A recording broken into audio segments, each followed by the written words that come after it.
After a long streak of tough time, and times they say were really tough, the ties between India and Canada, New Delhi and Ottawa seem to have a big opportunity to reset. Why am I saying this? Well, because the Canadian Foreign Minister arrived in New Delhi for a 2-day visit as we get you this bulletin.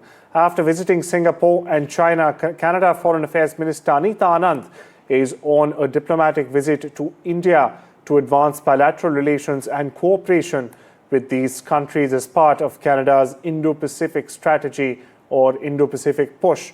Now, Anand is also scheduled to meet her Indian counterpart, Dr. S. Jaiswal.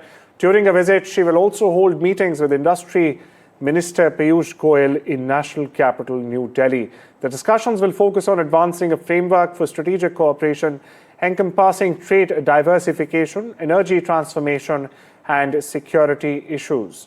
Now, in addition to Delhi, Anand will also travel to Mumbai to engage with Canadian and Indian businesses, fostering investment, job creation, and economic opportunities in both Canada and India. And well, to shed more light on this all-important visit, my colleague Maha Siddiqui joins us straight from Canada's Vancouver.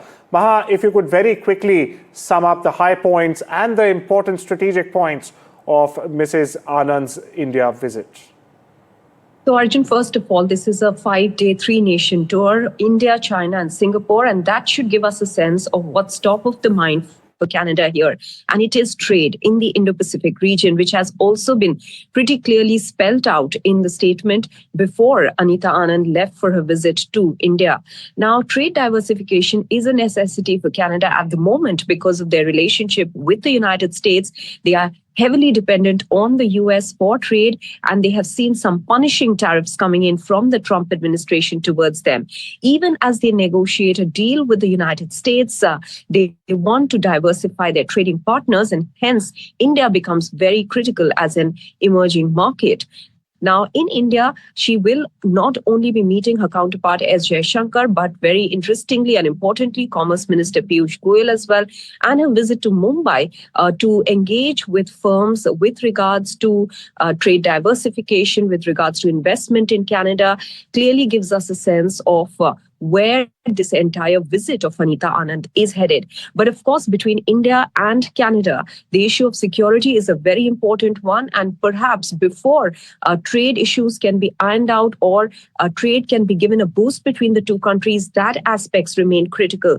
We had seen a meeting between the national security advisors of both sides meeting just ahead of Anita Anand's visit. The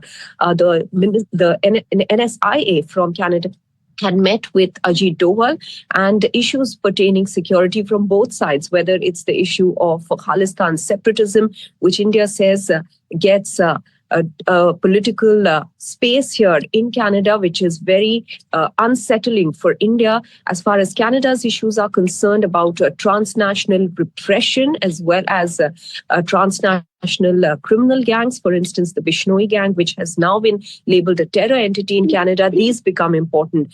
So security will also be discussed, but of course, trade issues remain at the top. This includes energy security as well for both the countries.